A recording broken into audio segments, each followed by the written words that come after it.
Andro Assembly Constituency के मनुंग चना लेबा यारिपोक नुंग्रंग खुल ngang थमलिबा कमांडो पर्सनल सिंह लेंगांग न लौथोखिनबा थौरांग तौरगलिबा सि यानिंगदे मफम असिदगी स्टेट फोर्स लौथोखिबा यारोय हाइना ngasi नुंग्रंगी खुंजा सिंगना कमांडो सिंह लेरिबा कैंप की ग्याता थतुना थमख्रै मे अहुमदगी कुकी नार्को टेररिस्ट सिंगना सथरगलिबा लान असिगी चैथेंग फंगदुना नुंग्रंग खुलगी खुंजा कया तोंगान तोंगान रिलीफ कैंप सिंगदा चोंगजफम लौदुना लेनखी मखा तारकपदा थौबा डिस्ट्रिक्ट पुलिस की कमांडो टीम अहुमना नुंग्रंग खुल ngak senbagi thabak chathaba hobadagi lanjenaruraba kunja sing masa masagi yumda amuk halakhi adumak po handak ikui kuitringaida nungbrang khulda thamliba commando singa si lauthongnaba lengangna thaurang tawre haiba wafam tanarakpadagi kunja singna khongjang ase changsin ba horakibane gasi changsin kiba khongjang aduda saru yakhibi maira paibi luchingbi amana phongdorakpada nungbrang khul asi kuki singna khundaba kamu cheng bongba khulen amadi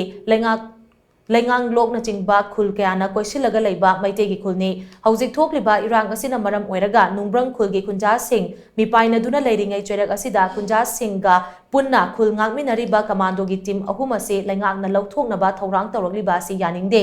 khul asidagi state force suklok lauthokhiba yaroi lauthokke hairagana commando sing asigi mahut ama hana tharakadabane Karigumba kunja singya apamba asi tabidana lauthokhiba tarabade makhal makha kyagi khongjang sing changsilakani haina maira paibi aduna makha tana phongdokhi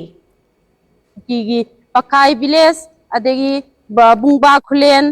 adegi kamu sing hariba khunsing asina inak nakna kilometer ama phadana leba jaga sida ngasi karigi damakdana sidio team ahung khak nongbrang khuna sida leijabase lauthokpina ba tawbirakanu